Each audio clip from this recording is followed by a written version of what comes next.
zai bude shawa sai ya yi niyan wankan janaba ruwan ya je ya wanke jikin shi din baki daya wanka ya yi ko bai yi ba ya yi wannan matsalar ni na manta da ita ma tuni Malam Idris yana Bauchi ya gama karatu ya je jami'ar Islamiyya ya karatu ya zo yana Bauchi yana karantarwa da ya faɗi wannan magana sai aka ce ai ya ce za a yi wankan janaba da soso da sabulu mas'ala ta yi zafi aka tashi aka kasa ainihin bayani har an gaji wallahi ban gane shi ba Jafar ya fada Abdulwahab ya fada duk ban gane shi ba wata rana sai aka ce za a bude masallaci a Bauchi sai aka gayyace aka zo aka masa da safe aka zo aka dauki mota to ba yadda za a zage duk yadda za ka yi an ce gashi an zo da mota sai na tafi in ce mai yiwa ya zama farko ko na karshe ba zan koma zuwa da aka je na je na samu wuri can ciki na zaura ashe shi Idris din yana can ya hange sai ya tashi yana tafiya tiriyan wallahi ban gaishe ba zan a kara sai gashi gaba na sai ya dauka samu ga gaisa na ce kai Idris kana duniyar nan ce ina nan malam ga matsalar da ta faru kaza muka yi da kai shekaru nawa da suka wuce gashi ita ce ta zama rigima a Bauchi yana nan da ran shari'a muka yi na ce alji ka Allah shi maka albarka ya tashi ta Abdulwahab ya ce malam da ya taso yana tafiya duk wurin suna kallo ina za shi da gwamna da sarki da kowa ya ce duk Bauchi ba wanda ya isa wanda ya bishi abin da ya zo ya maka Abdulwahab ya ce ai da ya tashi yana tafiya kowa na kallon shi ne ina za shi ya ce duk Bauchi baki daya da sarki da gwamna da malamai ba wanda ya isa Malam Idris ya bishi wannan abin da ai shi muke baka labari na ce wannan almajiri na ne ce wannan almajiri kuma shi da ɗana har suka je suka yi karatu Madina ya dawo an fahimta sai da ya zo ba ya tafiya cikin Bauchi sai da bindiga yana da bindiga a jiwon shi yana da kuma masu mishi gadi shi ma kowa da bindiga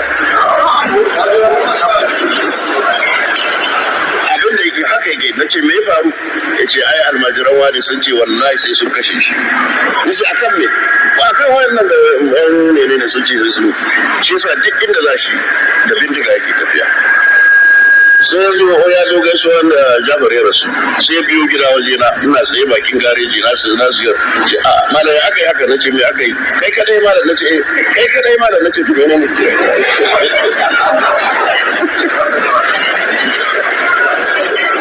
gaishe ka ne na ce kin mene ne ni kada ga mota ta na aje zan shiga gida kuma fito haka rike hankali ki tafiya kasuwa da ko ina haka rike da mene ne sai ya shigo falo waje na har yanzu da duban na gode ya ce malam ai Bauchi ni ba zan yi haka ba da yana cire bindiga sai ashe ya kokun bindiga ta harba kasa da koda min darduma na ce me haka ya ce haka yake tafiya wallahi tallahi ba ta yace Idrisa salamu alaikum da Allah ka saka wallahi tallahi ba ta zuciya bane wannan magana ai za mu zo amalar ka zo ka gaishe ni garba nace ai da ce kai kadai malam daga gareji ka shiga gida yace wallahi bai muna karatu masallacin beauty a yanzu shi ma yazo da bindiga a jiwon shi da masu mishi gadi mas'ala shikenan abin da ya faru kenan kuma ga shar yanzu yana da awon kenan wa'azi wallahi Abdulwahab cewa wallahi malam duk da ba wanda ya sai wannan ya mishi abin da ya zo maka shi yasa da ya taso kowa kallon sheki nace ai wannan dana ne almajiri ne in ka zo da lafiya da mutane kowa zai girmama ka in ka jawo rigima shikenan platform da suka post wanga half audio na Sheikh Dr. Bamba cewa wanda ke so ya ji full video nan ya zo inbox shi zai ba wannan mutum full video na mai shi ko full audio na mai shi to ga tambaya na don Allah wallahi don Allah me kake nema a wajen wanga bawan Allah me kake nema a wajen shi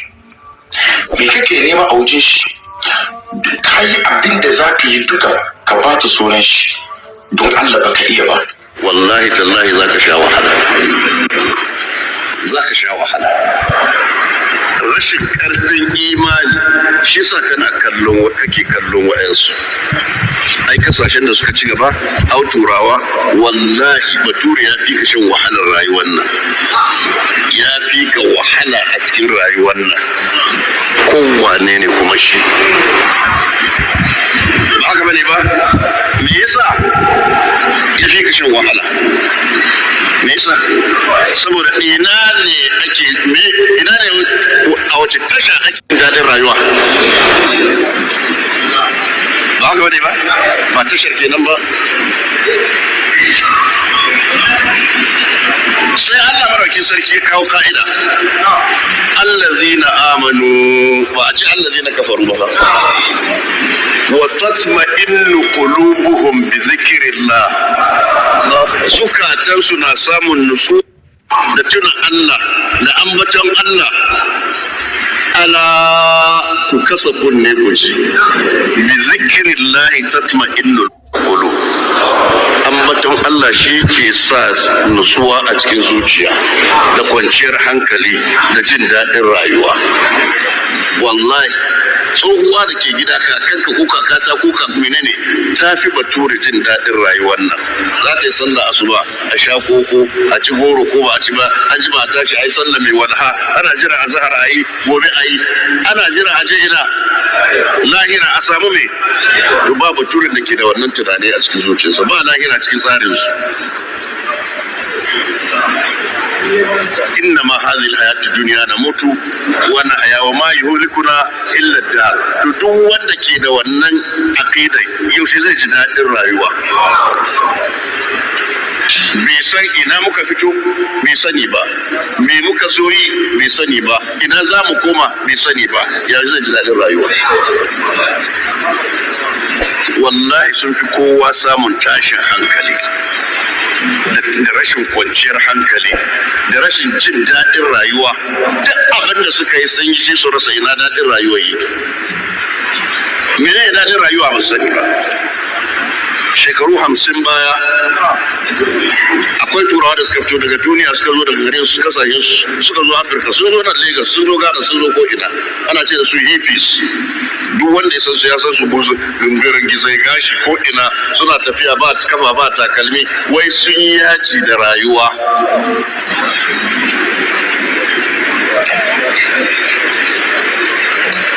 Kuma da gaskiyar su suka yi yaji da rayuwa. Duk abin da muke so mun yi, har yanzu akwai wani abu mun kasa fahimtar me yake damu. Sun ci nama halal, sun ci haramu, sun sha giya, sun yi kashe-kashe. Akwai mace da ta mijinta biliyoniya, ita ma ta ce ta ba abin da take shawa, ka je kamar aje a yi daba a kashe mutum a sha jini, shi abin da ke ranta ke yana jin daɗin rayuwa. Suka ce duk abin da muke so mun gwada mun gani. Sun yi fasikanci, sun yi zina, sun yi luwadi, sun yi shakiyanci, sun ci halal, sun ci bata, sun ci zuma, sun duk abin da za a ba zuciyar an bashi. Har yanzu akwai wata matsala da take ɗaure musu kai, sun kasa fahimtar ta mece ce, ina take, waye ne wannan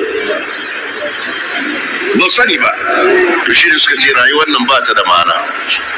An yi fushi, an yaji da rayuwa, suka shigo ko ina suna tafiya ba wanka ba takalmi ba, ana tafiya lafiya. Sun ce to me za mu yi, mun yaji rayuwar ba mu san, mun kasa fahimtar ta. Duk abin da muke so mun yi, kuma har yanzu hankalin mu bai kwanta ba. To wace irin rayuwa kenan? Kana yin abin da kake so ne don hankalin kai kwanta, to kai har ka gaji hankalin ka bai kwanta ba, to me amfani wannan rayuwar? Sun tara dukiya, sun tara kuɗi, sun tara duk abin da za su tara sun tara, kuma kai ne kake ganin suna jin daɗi.